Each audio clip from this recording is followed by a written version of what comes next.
Olá, caros amigos, estamos de volta aqui com o curso de Direito Civil. Aula passada a gente estava falando sobre contrato de doação, né? No finalzinho da aula a gente começou a falar sobre as limitações ao contrato de doação, e aí a gente viu que há limitação, por exemplo, quando o doador já se encontra em situação de insolvência, ou fica reduzido à insolvência por conta da doação que fez. Isso pode caracterizar fraude contra credores, né? Depois a gente viu também a segunda limitação, que é a chamada doação universal, né?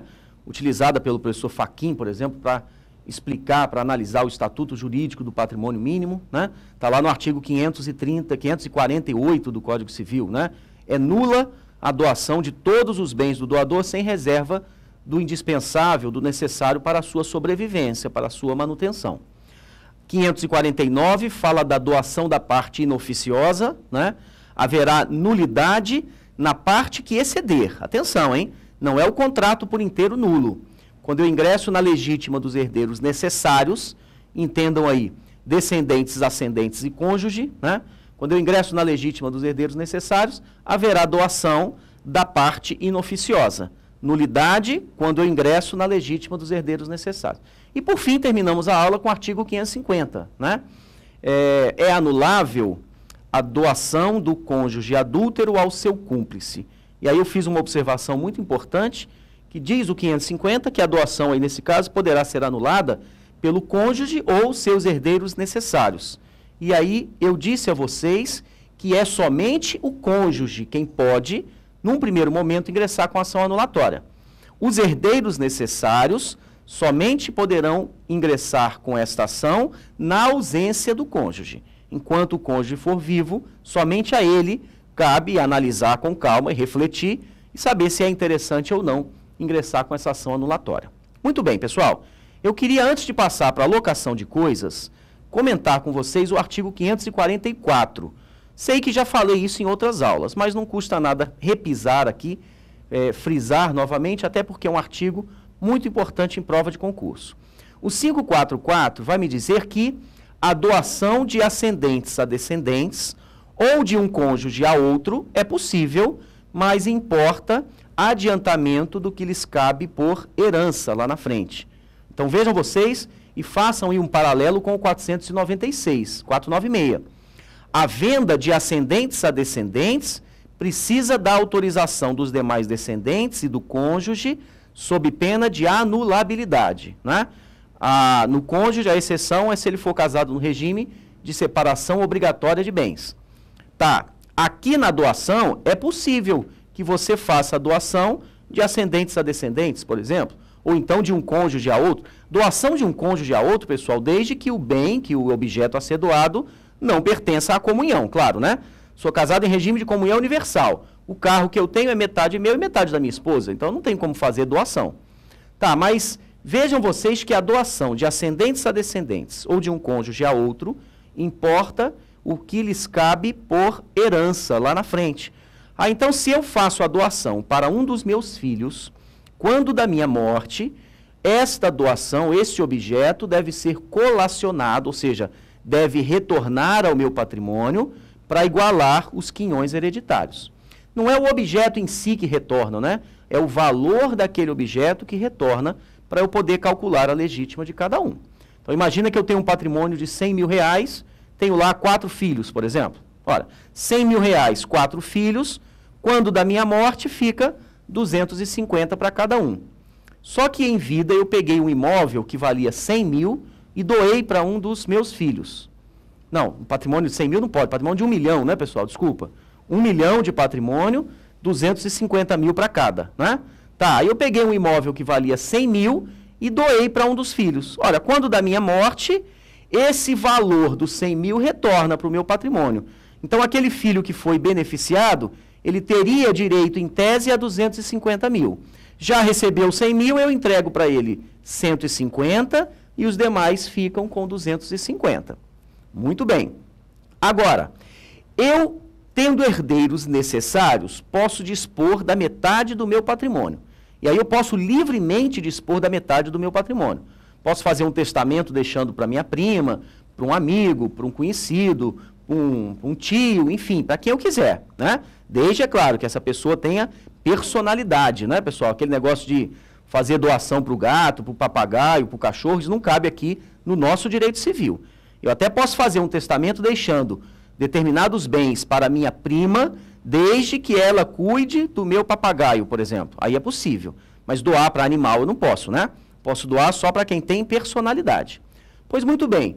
Imaginem vocês, então, que 50% do meu patrimônio eu posso doar para quem eu quiser. O que significa dizer que eu posso, inclusive, e se eu quiser, beneficiar um dos meus filhos. E aí eu tenho que fazer um contrato de doação com dispensa de colação.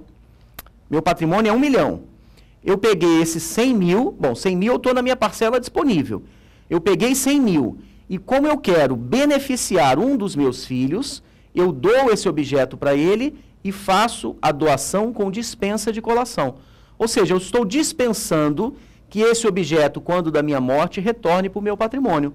E aí o que sobrou do meu patrimônio, que no caso aí seriam 900 mil, serão divididos entre todos os meus filhos quando da minha morte. E aquele que recebeu 100 mil, ele vai acabar sendo beneficiado. Mas aí é porque eu fiz contrato de doação com dispensa de colação. Atenção para isso, hein? Muito bem. Saindo do contrato de locação, a gente entra agora... saindo do contrato de doação, perdão, a gente entra agora no contrato de locação de coisas, né? Locação de coisas é aluguel, né, pessoal? Então, locação de coisas é um contrato muito tradicional, muito conhecido, a gente faz no dia a dia, né? Eu tanto alugo imóveis, por exemplo, para que eu possa morar, como eu alugo imóvel para locação comercial, como eu alugo também uma bicicleta no final de semana, eu alugo DVD para assistir no final de semana, enfim, eu alugo um terno para poder ir para uma festa de casamento, etc. Enfim, são contratos de locação de coisas. Só que a locação de imóvel urbano, ela ficou um contrato tão importante, principalmente no período pós-guerra, né? Ou seja, a procura dos imóveis era muita e a demanda era muita e os imóveis não haviam em quantidade suficiente. O Estado começou a se preocupar com isso e acabou criando uma lei do inquilinato, uma lei específica para regulamentar a locação de imóvel urbano. Essa lei foi sendo atualizada, é claro. Hoje em dia eu tenho a lei do inquilinato, que é a lei 8.245, de dezembro de 91. Esta lei do inquilinato, ela vai regulamentar especificamente a locação de imóvel urbano. E o Código Civil, no contrato de locação de coisas, passou a regulamentar outras locações, que não a locação de imóvel urbano. Vou colocar aqui no quadro assim, olha. Quando eu falo em locação de coisas, eu penso logo na lei do inquilinato. Lei do inquilinato, né? Pronto. A lei do inquilinato, que é a lei 8.245, foi inclusive recentemente reformulada, né, na sua parte processual. Esta lei do inquilinato, ela vai cuidar especificamente da locação de imóvel urbano. Locação de imóvel urbano. E ela trata basicamente de 3 espécies de locação. Ela vai falar de locação residencial,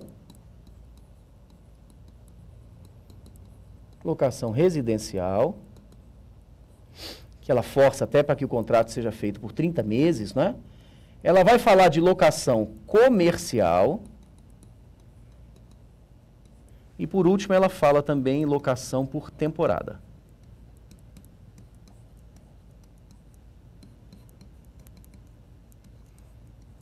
Locação por temporada. Pronto. Está aí mais ou menos a lei do inquilinato. E o que não é locação de imóvel urbano ainda continua sendo regido pelo contrato de locação de coisas previsto no Código Civil. Locação de coisas, né? Muito bem, pessoal. No contrato, a gente vai estudar aqui locação de coisas, né? Eu posso até fazer um comparativo aí com a lei do inquilinato quando a gente for tratando dos artigos. Mas, especificamente, eu não vou falar e nem vou adentrar no estudo da lei do inquilinato. Pois bem, o contrato de locação de coisas, eu tenho 2 partes, locador e locatário, né? Locador é quem vai disponibilizar o uso e gozo de um certo bem para o locatário mediante o pagamento de um certo aluguel, né? Tenho aí, portanto, o conceito de locação de coisas. Pelo contrato de locação de coisas, o locador disponibiliza o uso e gozo de um certo bem ao locatário, que ele vai poder usar, portanto, né? Fruir. Ele disponibiliza o uso e gozo ao locatário para que este use o determinado bem mediante o pagamento de uma certa remuneração, que seria o aluguel, né? Vejam vocês que contrato de locação, ele se assemelha muito com o contrato de comodato, que a gente vai estudar já já. O contrato de comodato é quando eu, comodante, empresto coisa infungível ao comodatário, mas a título gratuito. Então a diferença básica entre esses dois contratos é que na locação eu estou disponibilizando este bem infungível, mas mediante o pagamento de um aluguel. E no comodato eu estou disponibilizando o bem infungível a título gratuito. E aí já vai uma pergunta interessante, olha só. Será que pode existir contrato de locação a título gratuito? Ora, contrato de locação pressupõe o pagamento de um aluguel. Se é a título gratuito, deixa de ser locação e passa a ser comodato. Pergunta poderia ser o inverso, né? Comodato, sabendo que comodato é empréstimo de coisa infungível a título gratuito, poder-se-ia admitir o contrato de comodato mediante o pagamento de um certo preço, mediante o pagamento de uma remuneração?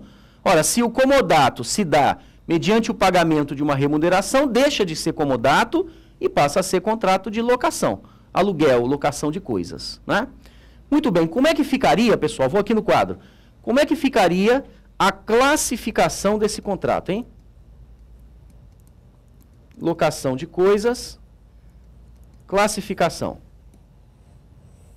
Bom, contrato de locação, no que tange às obrigações, ele seria bilateral ou unilateral? É a primeira pergunta que eu me faço, né?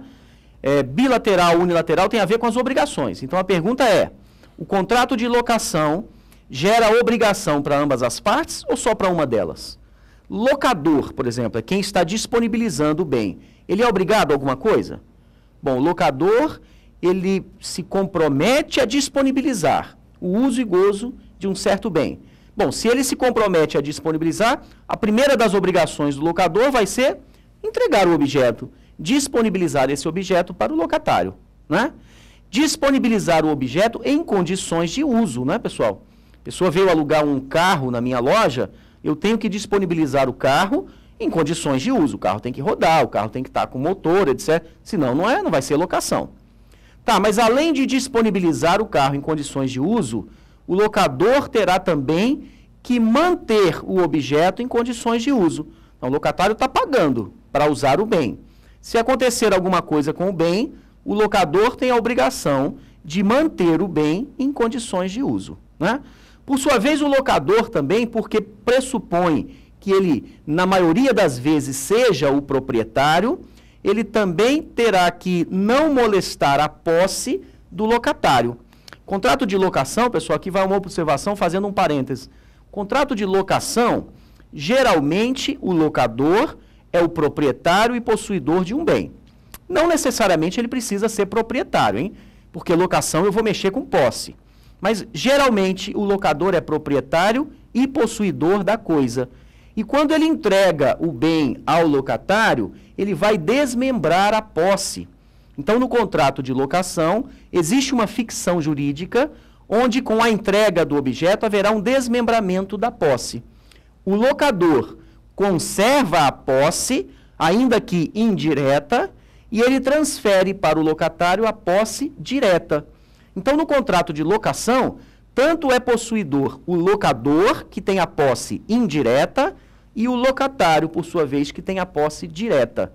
Vejam vocês que isso é importante, porque quem tem a posse poderá eventualmente se valer das ações possessórias, os chamados interditos possessórios, né?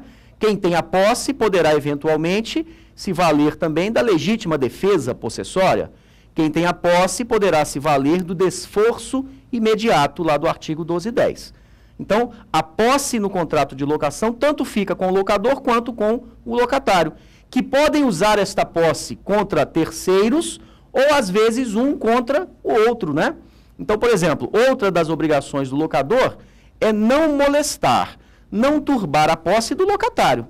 Então, imaginem vocês que eu aluguei, e aqui vou dar o exemplo de um imóvel, apesar de ter locação de imóvel urbano na lei do inquilinato, né? Mas aí se assemelha. Eu aluguei um imóvel para uma determinada pessoa, enquanto essa pessoa está alugando, eu não posso ir lá, por exemplo, todos os dias para saber se o meu imóvel está sendo bem conservado ou não. Eu aluguei para que aquela pessoa usasse. Eu posso até sim combinar um dia certo, desde que não haja molestamento àquela pessoa, a gente combina um dia para que eu possa eventualmente levar um terceiro para conhecer o imóvel, enfim, até para que eu mesmo dê uma olhada no bem para saber se ele está sendo conservado.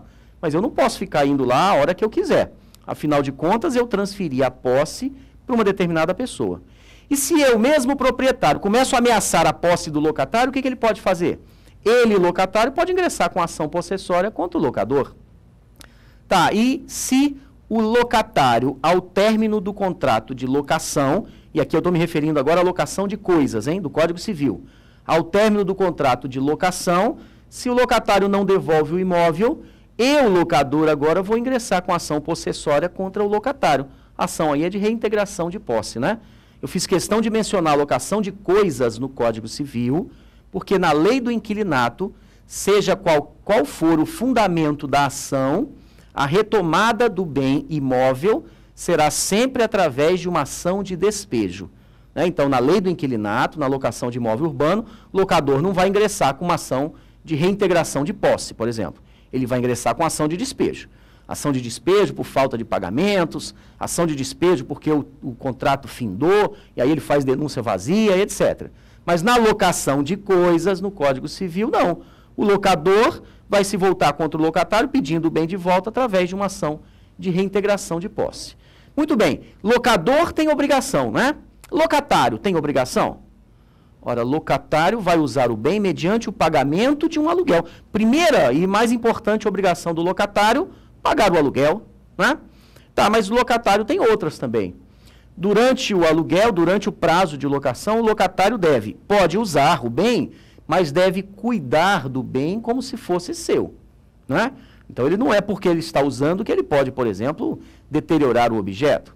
E quando o término do contrato, quando acabar o contrato, qual é a obrigação do locatário?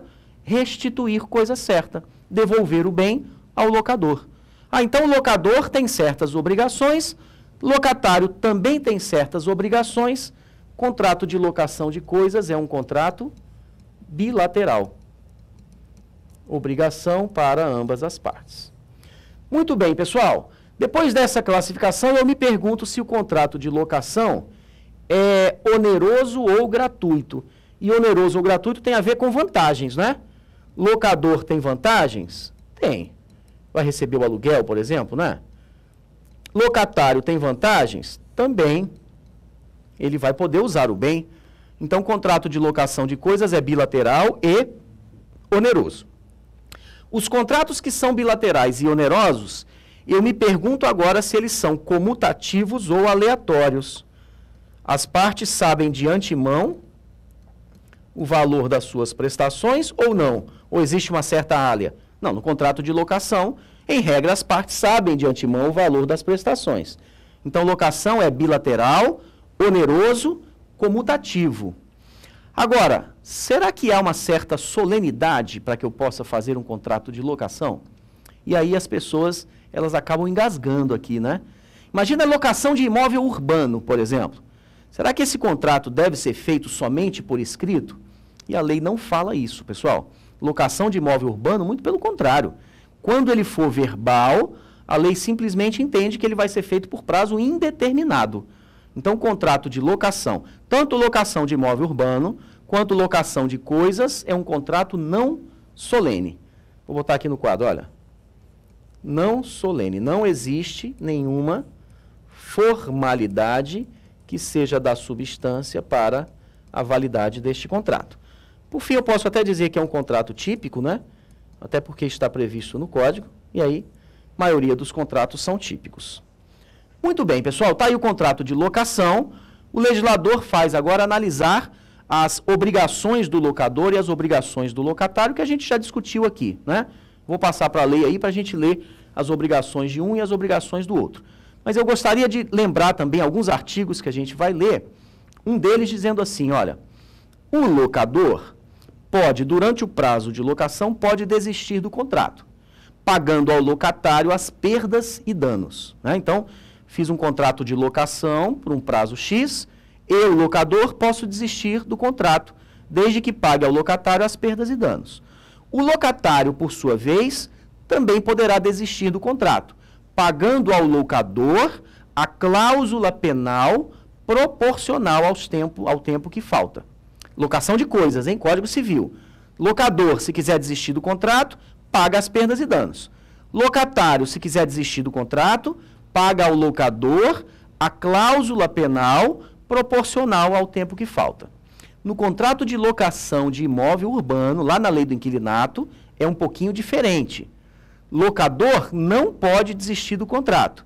Locatário poderá desistir pagando a cláusula penal proporcional ao tempo que falta. Outra observação no contrato de locação. Se o locatário atrasa na devolução do objeto, o locador poderá cobrar um chamado aluguel pena. Então diz o código mais ou menos assim, se o locatário não devolver o bem, findo o prazo contratual, o locador poderá cobrar o aluguel que este arbitrar. Olha, este arbitrar parece que ficou um pouquinho subjetivo, né? Vou cobrar 10 vezes, 20 vezes o valor do aluguel a título de penalidade. A jurisprudência, juntamente com a doutrina também, ela equacionou esse aluguel pena, não podendo ser superior a 2 vezes o valor do aluguel. Então, eu pagava uma certa locação, atrasei na devolução do objeto, eu vou pagar o aluguel que o locador arbitrar. Mas eu já sei de antemão que este aluguel pena não pode ser superior a 2 vezes o valor do aluguel. E por último, só lembrando que em relação às benfeitorias, no contrato de locação de coisas, é um pouquinho diferente da regra geral. A regra geral é, nas benfeitorias, se eu estou de boa fé, nas necessárias, eu posso ser indenizado com retenção. Nas úteis, indenização com retenção. Nas voluptuárias, levantamento. Não é assim que a gente estudou? Muito bem, na locação de coisas, eu terei direito a indenização com retenção das necessárias. Nas úteis, se autorizado, indenização com retenção e levantamento nas voluptuárias. Isso tudo, salvo disposição em contrário lá no meu contrato. Muito bem, agora vamos fazer aí os artigos, a leitura dos artigos do contrato de locação de coisas. Começa no 565, né? Então, na locação de coisas, uma das partes que eu vou chamar aqui de locador, né? Senhorio, enfim, já é muito antiga essa expressão, né? Então, locador se obriga a ceder a outra por um tempo determinado ou não, tanto faz, o uso e gozo de coisa não fungível, mediante o pagamento de uma certa retribuição, que eu vou chamar de aluguel, né? Aluguel, tá aqui. Se obriga a ceder a outra, essa outra aqui é locatário. Locatário. Muito bem, locação é contrato bilateral, então eu tenho obrigações do locador e do locatário, né? 566, obrigações do locador.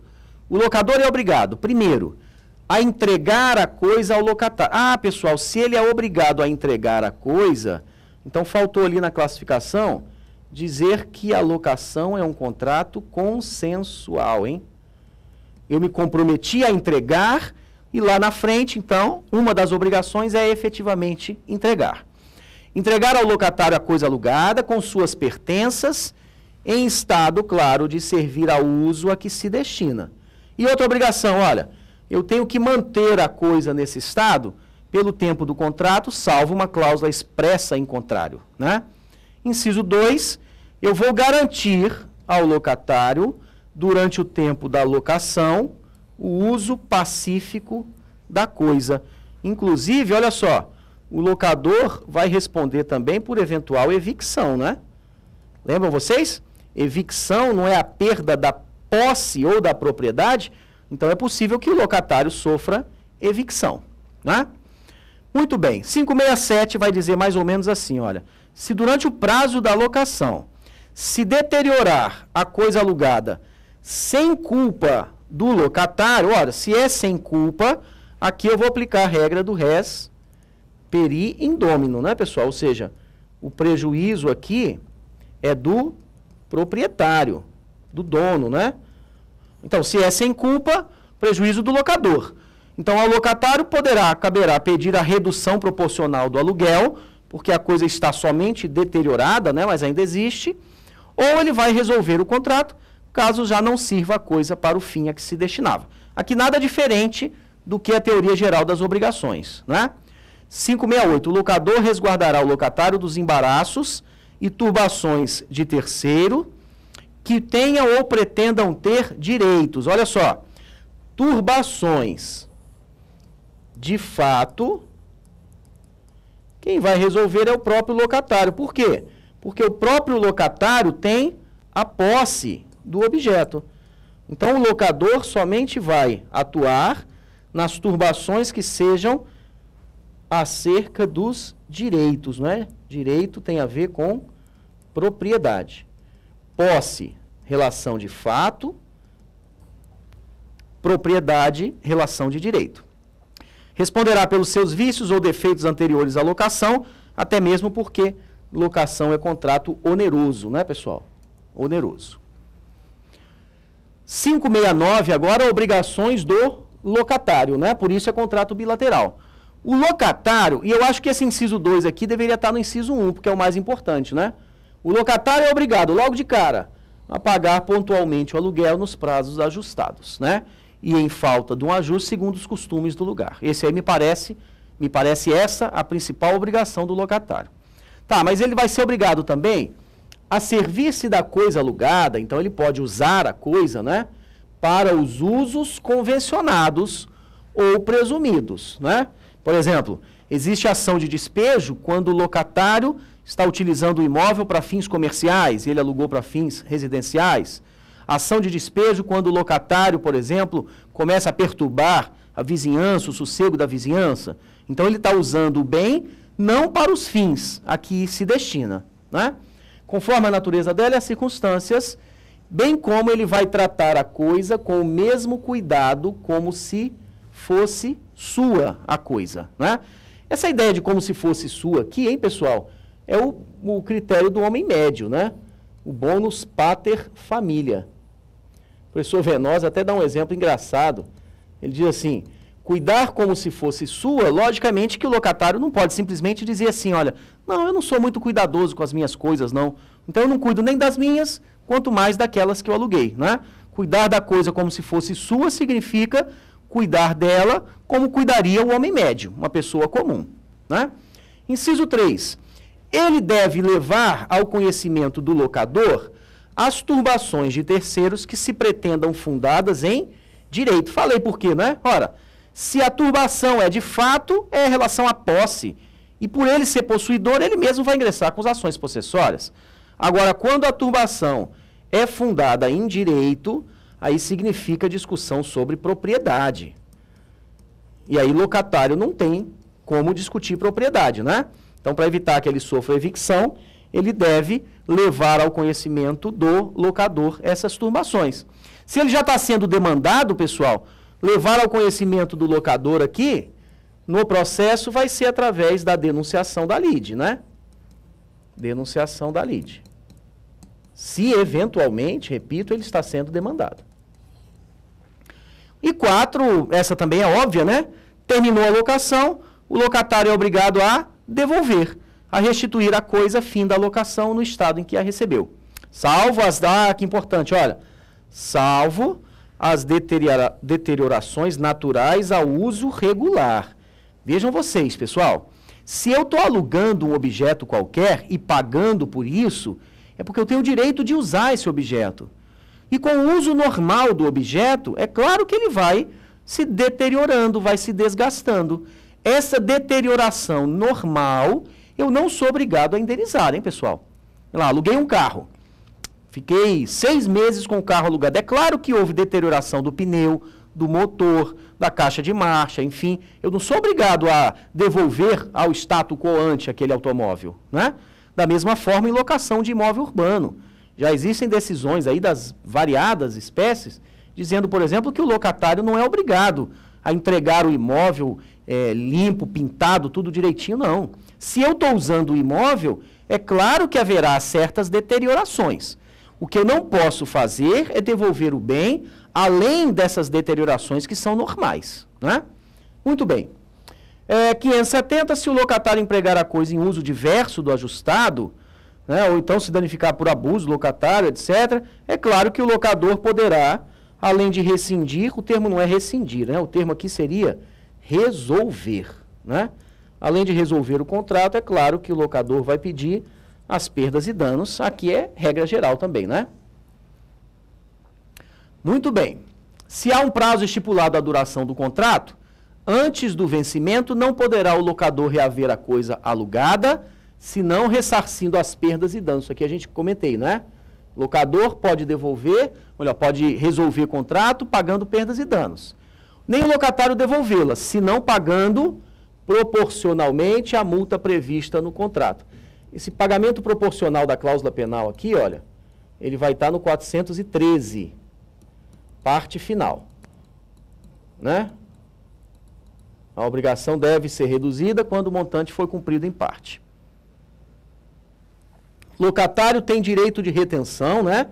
E os retenciones, enquanto não for ressarcido, né, pessoal? Por exemplo, aquele direito à indenização, às benfeitorias, né? Tá, se a obrigação de pagar o aluguel pelo tempo que faltar constituir uma indenização excessiva, será facultado a juiz fixá-lo em bases razoáveis. Já falei desse artigo aqui, né? Olha, deve reduzir a cláusula penal. 573. A locação por tempo determinado cessa de pleno direito o prazo estipulado, independentemente de notificação ou aviso. Lei do inquilinato é mais ou menos parecida com isso, né? Locação de imóvel urbano, se eu faço por 30 meses, após os 30 meses ela termina sem notificação ou aviso. Se eu faço com menos de 30 meses, para que eu possa pedir o imóvel, eu vou ter que provar que o locatário mora no imóvel há mais de 5 anos, ou seja, o dobro de 30 meses, 60 meses, né? 574. Se findo o prazo, o locatário continuar na posse, sem oposição do locador, presumir-se-á prorrogada a locação pelo mesmo aluguel, sem prazo determinado. Lei do inquilinato também tem um artigo parecido. Se notificado o locatário, ele não restituir a coisa, pagará enquanto a tiver em seu poder o aluguel que o locador arbitrar. Aqui é chamado aluguel pena.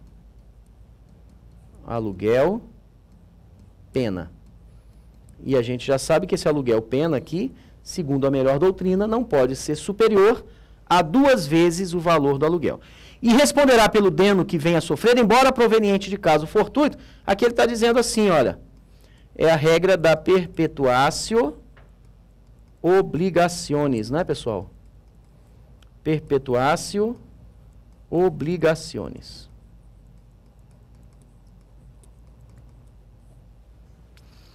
Se o aluguel arbitrado for manifestamente excessivo, poderá o juiz reduzi-lo, mas sempre tendo em vista a sua penalidade. Aí a gente já sabe que é o aluguel pena, né? Bom, se a coisa foi vendida, foi alienada durante a locação, o adquirente ficará obrigado a respeitar o contrato, se nele não for consignada uma cláusula de vigência, em caso, ou melhor, não ficará, né? Peraí, deixa eu tirar aqui, olha. Não ficará, tá certo?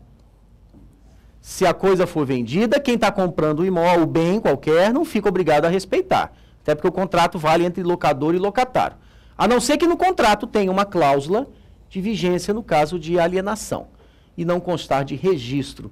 O registro a que se refere a será o de títulos e documentos. Engraçado, né? Se a coisa foi móvel ou então do registro no cartório de imóveis, se o bem for imóvel, né? Lembrando que quando o bem é imóvel, se for locação de imóvel urbano, eu vou para a lei do inquilinato.